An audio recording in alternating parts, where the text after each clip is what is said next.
I can help you, she said softly, but you must be brave. For the first time in months, I felt a flicker of hope.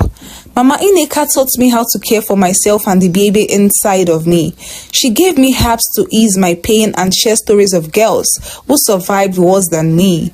She told me, your tears are heavy, but your heart is stronger than you know. I clung to those words like a lifeline. Slowly, I began to believe that maybe, just maybe, I could find a way out of the darkness. But the road ahead was still long and full of pain. As the days turned into weeks, my belly grew rounder and heavier, a constant reminder of the secret I carried inside me. Every morning, I looked at my reflection in the cracked mirror by the door. I barely recognized the girl staring back, her eyes dark with sorrow, her smile faded, her spirit trembling. School had become a distant memory. I stopped going, afraid of the whispers and the cross tears. My books lay untouched on the shelf, gathering dust. The future I had dreamed of, the one where I stood tall in a classroom, teaching children, felt like a cruel joke. One afternoon, Mama Ineka came to visit. She brought a small bundle wrapped in bright clothes, a gift for the baby.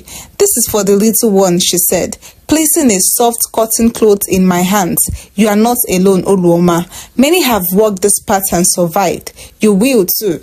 Our words warmed my heart, but the fear never left. How would my mother react when she saw me like this? How would the village see me? Would the baby be safe? At home, the silence between me and my mother grew heavier. She tried to avoid me, and when she spoke, her voice was cold and distant.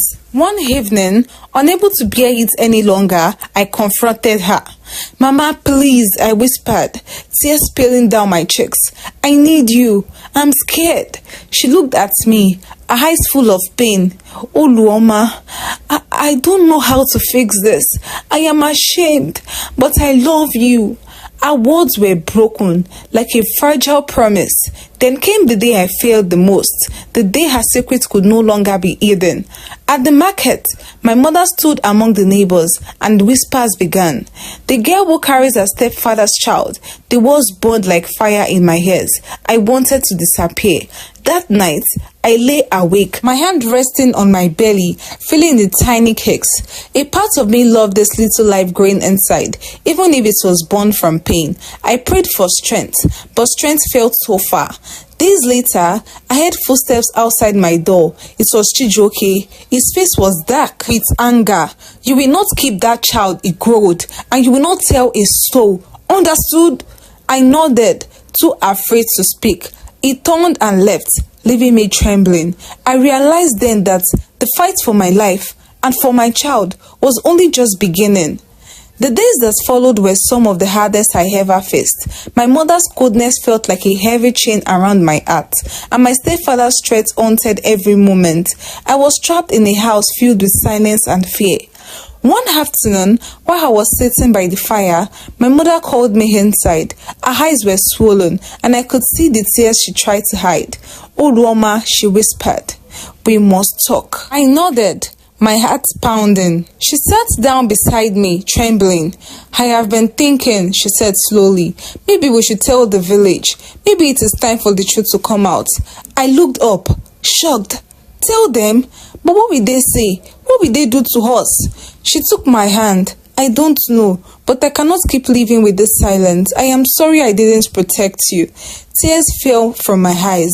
For the first time in many months, I felt a flicker of hope. Together, we went to the village elder, a tall, wise man named Chief Okoro, who had always been kind to me. I told him everything about Chidioke, about the abuse, about the baby growing inside of me. He listened quietly, his face grave. When I finished, he said, this is a heavy burden, Oluoma, but you are brave to speak the truth. We will make sure justice is done. The next days were filled with meetings and whispers. The village gathered, and Chijoke was called to answer. At first, he denied everything, shouting and cursing, but when faced with the truth and the evidence, his anger turned to silence. He was arrested and taken away. I felt a strange mix of relief and sadness. The man who had destroyed my childhood was gone, but so was the peace I had once known. Back at home, my mother held me tight and whispered, "I am so sorry, my daughter. I will never let anything hurt you again." I looked down at my swollen belly and knew that even though my world had shattered, there was still a chance for new beginnings. After Chijioke was taken away, life in the village didn't become easier, at least not the right way. The whispers didn't stop. If anything, they grew louder. Mama's husband ruined this girl. She brought shame to the family. How will she ever marry now? These were the words that followed me wherever I went. Even my mother, though she tried to stand by me, seemed burdened by the weight of what had happened. Her eyes held sadness I could not comfort. I stayed mostly inside the house, hiding from the judgmental eyes of the villagers. Every time I stepped out, I felt their gazes burning into me like fire. The baby inside me kicked often, a reminder that even in the darkest times, life could be beautiful.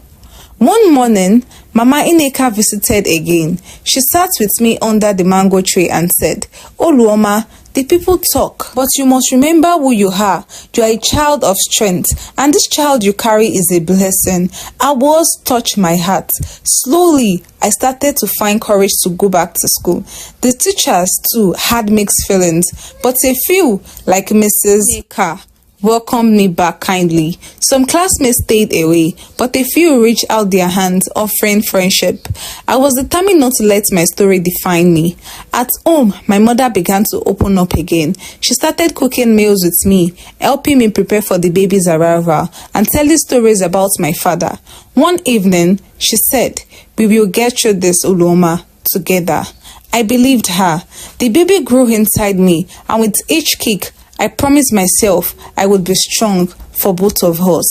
Though the road ahead was still uncertain, I was ready to face it with courage. Mama Ineka continued to visit and encourage me. "Your story is not over, Oluoma," she said one morning as she helped me with laundry. "This child will not be your ending, it will be your beginning."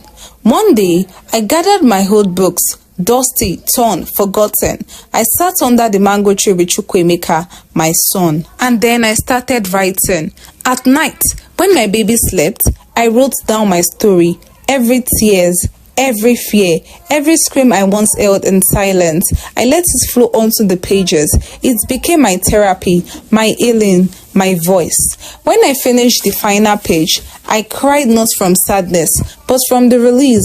I was no longer just a victim. I was a survivor, a mother, a writer, a girl who was broken but not destroyed.